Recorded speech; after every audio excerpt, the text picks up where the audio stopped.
Towards the end of World War II, when a lot of the German SS and Gestapo personnel got caught and investigated, it was revealed that the Nazis were playing around with drugs such as mescaline, a known psychedelic, to find out if it was possible to eliminate the will of the person examined, therefore bringing that person under their control. This and many more mind control related incidents put the USA on edge, now knowing that foreign powers were actively exploring this as a possible weapon. And so American agencies such as the Office of Strategic Services, or OSS for short, started their own experiments. Since the CIA was only just created in 1947, the OSS was the original main intelligence agency of the United States. After its shutdown in 1945, many of the projects that were left unfinished by the OSS were picked up and continued by other agencies. One such project was mind control.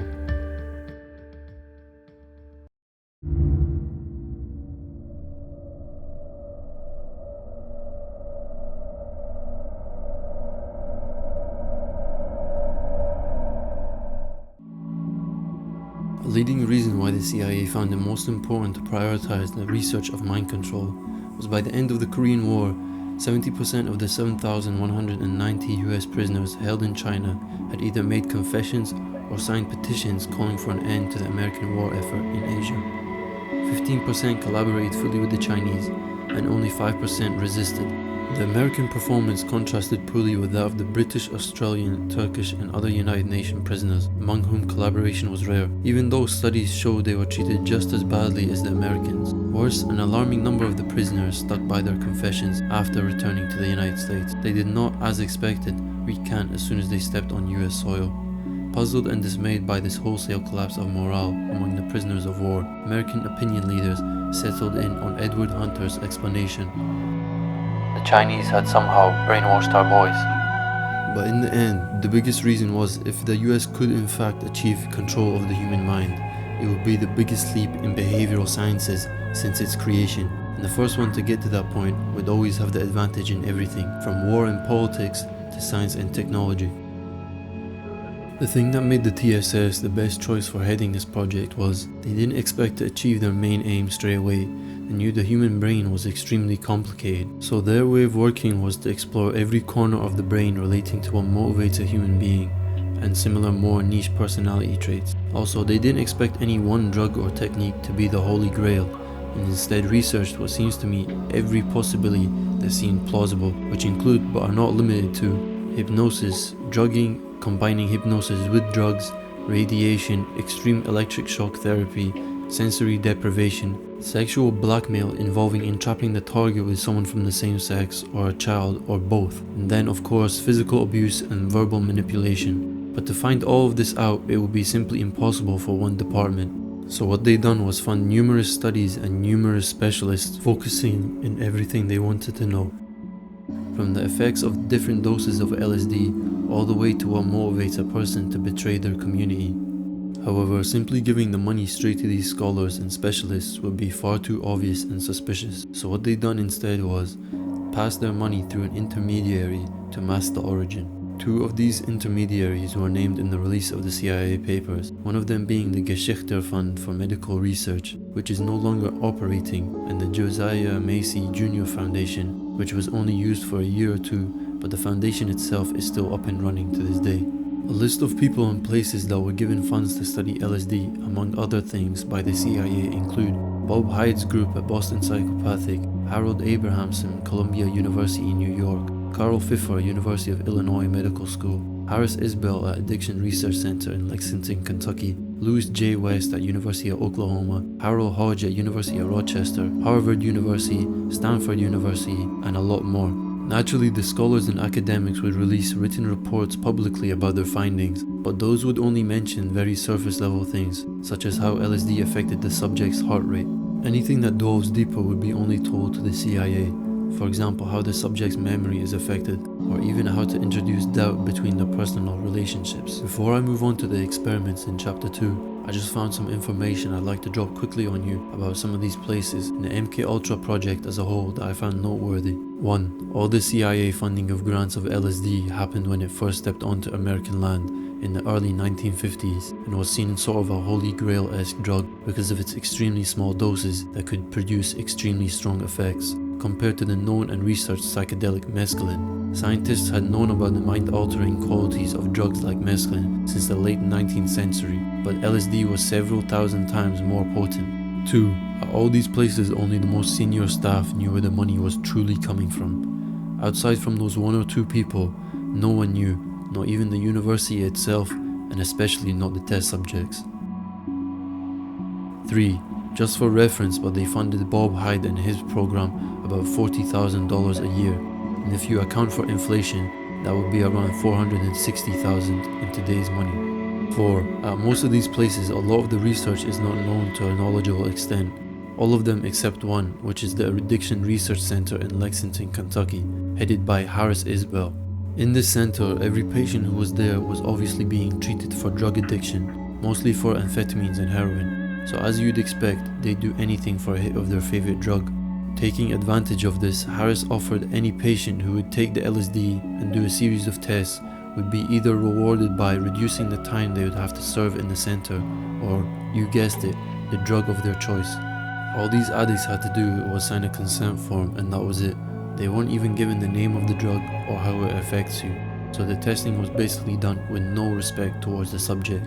Lastly, the only reason that any of the information about MKUltra was found out was because accountants love to keep track of money. In 1973, the CIA director at the time, Richard M. Helms, ordered the destruction of all records concerning MKUltra, and so everything was burned and disposed of, or so they thought.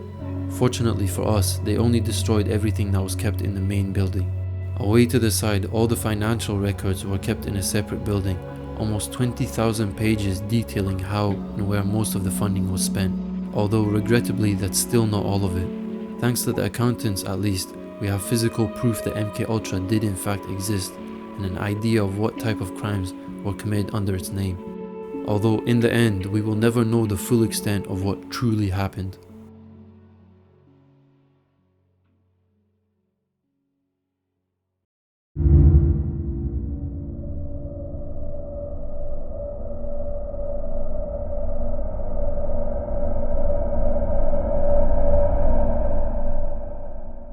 While the memory is still fresh, I'd like to talk about Harris Isbell first. One of his most cruel experiments took place when Sidney Gottlieb and the TSS gave him a big supply of LSD, and he decided to test the limit of what a human being can tolerate before they lose themselves completely. He would take 7 of the hundreds of addicts who have volunteered and put them under LSD for 77 consecutive days. Just in case you think, oh, after a while they build up a tolerance, never would the dose be the exact same. Slowly but surely, Isbell took it upon himself to triple and quadruple the doses. Eventually, he reached up to a point where he gave some of his patients doses of 2.5 milligrams, which is 2,500 micrograms, which is completely insane considering that a pretty strong dose of LSD is only around 150 to 250 micrograms. For those who have never taken LSD yourself, I know this is all pretty hard to understand, but the best way I can explain it to you is, imagine everything you see is ever changing, and at the same time every emotion you feel during the trip is heavily amplified. For example, if you feel uncomfortable and somewhat scared, let's say because you're in a hospital room with doctors analyzing you, that over the course of minutes could transform into full-blown paranoia enough to cause a panic attack. Now imagine that happening 24/7 for the course of 11 whole weeks. If that wasn't enough detail to scare you, when another patient who was a heroin addict at the time and was also in this addiction research center, he was found years later after the program and he was interviewed about his time there. He recalls one time where he was given LSD unknowingly in a graham cracker at his lunchtime. It was the worst shit I ever had. I was frightened. I wouldn't take it again. So if a heroin addict can get scared and traumatized by not even a full 24 hours, imagine what horror would emerge if you were forced to do 77 days. And if they fell asleep during certain periods of testing, they were electrocuted to stay awake. A couple of notes that I found Harris wrote during this testing provide insight to how truly cold and indifferent he was towards his patients. I've had 7 patients who have now been taking the drug for more than 42 days. The most amazing demonstration of drug tolerance I have ever seen. Break through this tolerance. In the end, this test was almost useless in terms of data collection, as after all that torture, all 7 patients were far too scared to talk to the doctors about any part of the experience, no matter what they got in return. Years later, when Harris Isbell was questioned by a Senate subcommittee in 1975 about the reward system set up where recovering addicts would do work and get any drug in return, he simply said he inherited it when he took over. It was the custom in those days. The ethical codes were not so highly developed, and there was a great need to know in order to protect the public in assessing the potential use of narcotics. I personally think we did a very excellent job. Driven by a need for bare test subjects, because it was clear that ordinary civilians were not good enough, they didn't have any great big secrets that they would be prepared to hold out for against torture or have deep-rooted connections to a country or community that they would rather die for than betray. Thus, the TSS men had a strange idea. They would pass money through one of their funds to Ionia State Hospital, which housed the criminally insane. This project had an interesting hypothesis that child molesters and rapists had ugly secrets buried deep within them, and that their stake in not admitting their perversions approached that of spies not wanting to confess. The MK Ultra men reasoned that any technique that would work on a sexual psychopath would surely have a similar effect on a foreign agent. From the 1,135 beds that the hospital owned, 142 of them belonged to individuals classified as criminal sexual psychopaths. Since 142 is quite a lot and the researchers didn't want to waste any time or resources, a list of criteria was made to separate the high quality test subjects from the low quality. Subjects will be selected who have denied allegations of various kinds that can be checked or strongly assumed on the basis of previously established records. The professionals assembled to conduct the experiments consisted of 1 psychologist, 1 physician, and 4 psychiatrists. They were split up into 3 different teams with 2 professionals each, and every team used a different set of subjects from the pair before them. The first team was to use straight interrogation, hypnosis, hypnosis with LSD, and then hypnosis with synthetic THC. Second team also used straight interrogation by itself, and then in combination with LSD, and then interrogation with synthetic THC. The final team was to also first use interrogation by itself, I'm guessing because it would give the datasets an equal comparison, and then combined it with both LSD and synthetic THC. In all this testing, the CIA actually already had a technique that involved drugs and hypnosis that could get results, but it wasn't consistently working enough to be called reliable. It was dubbed the A treatment, A short for artichoke. After spending hours looking through the CIA files, I finally found a documented case where this was tried on someone. A suspected Russian agent who was described as having a shrewd natural intelligence and having a typical hardcore agent outlook. The A treatment consists of putting the subject to sleep with a shot of sodium pentothal, a known general anesthetic, and then after the subject had been asleep for 20 minutes, instead of leaving them to wake up naturally, they would give him a shot of benzodrine, commonly known as amphetamine, but in the mid-1900s, they preferred the name of benzodrine. The shot of amphetamine wouldn't be enough to wake him up fully, just enough to be responsive but not proactive, so he was in a state of semi-consciousness. After the shot of amphetamine, they brought in a Russian interpreter, and already in the room was a consultant. The consultant states he could create any fantasy with 60 to 70% of his patients using narcotherapy or hypnosis. The interpreter would then start talking in Russian to the suspected agent and pose as his wife in order to soften him up and get any secrets. Supposedly, the suspect genuinely thought he was talking to his wife Ava for almost an hour, and when the consultant saw him dozing off, they gave him another double shot of benzodrine, which after a short while made the hardcore Russian weep copiously.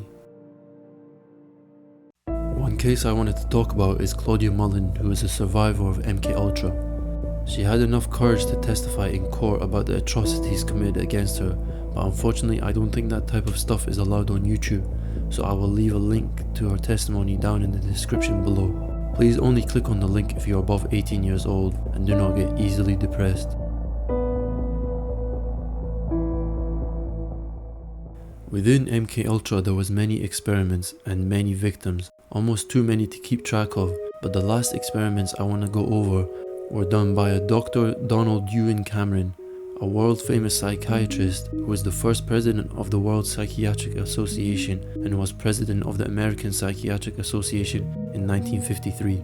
Because of his credentials and social status, from the outside, if you were to be sent to his institution, you'd think you'd get better, but that couldn't be farther from the truth. Cameron was obsessed with attempting to reset the human brain in order to wipe any mental illnesses like schizophrenia and have that person start their life again. All sounds pretty noble and helpful, no?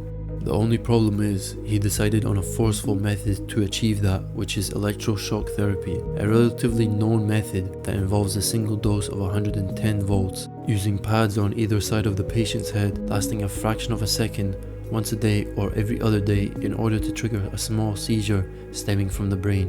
Electroshock therapy, more commonly known as electroconvulsive therapy or ECT for short, is still used today but is only recommended in severe cases of mental illness such as schizophrenia when all other treatments have been attempted.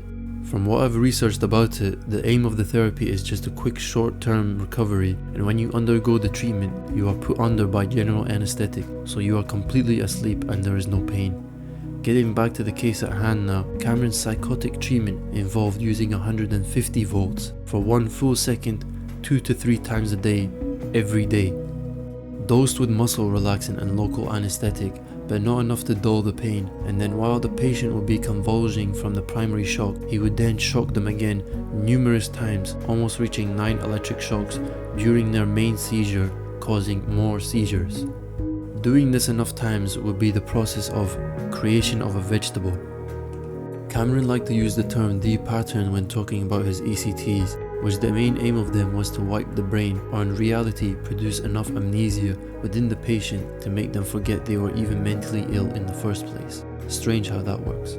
All these ECTs would take place in the room that Cameron and the other doctors like to call the sleep rooms, where other treatments were done, such as putting patients in drug-induced comas for as long as 100 days.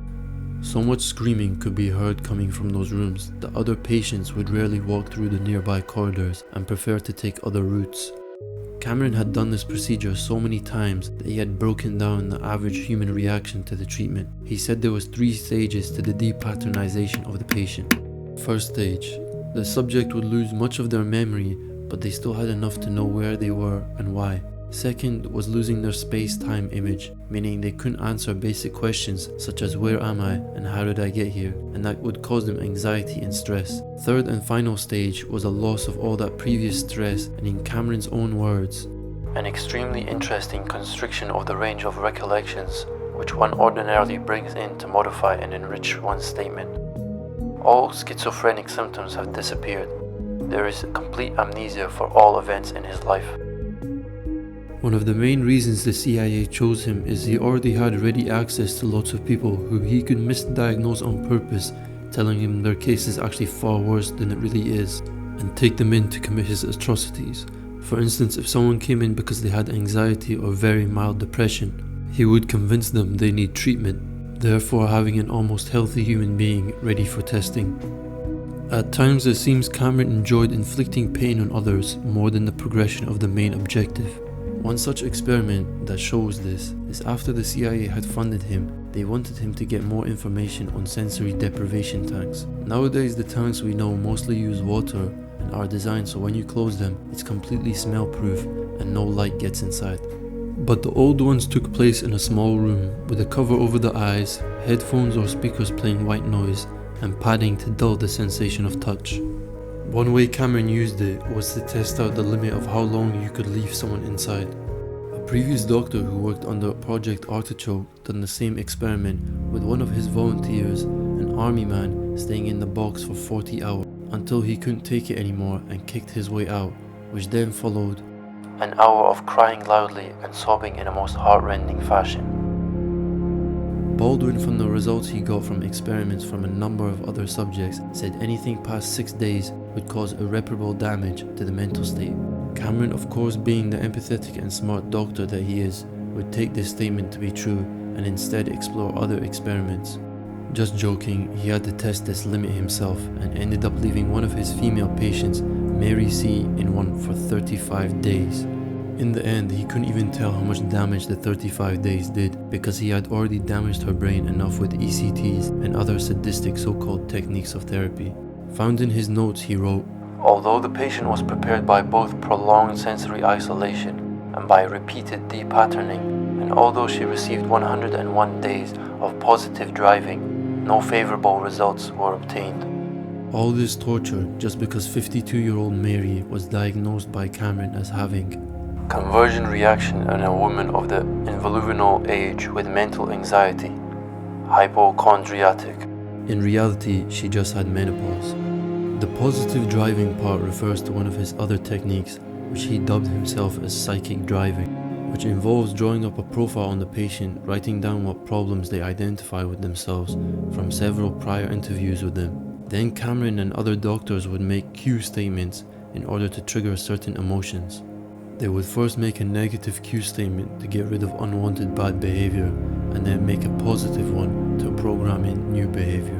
I'll read you guys a little extract from both negative and positive cues, but pause the video if you want to read the whole statement. You are drifting apart. You don't go out together. You have not been able to keep him interested sexually. You want to stop your mother bossing you around. Begin to assert yourself first in little things. Cameron would play the negative one first until he feels the patient is ready for the positive one, which could be all the way from days to weeks on end.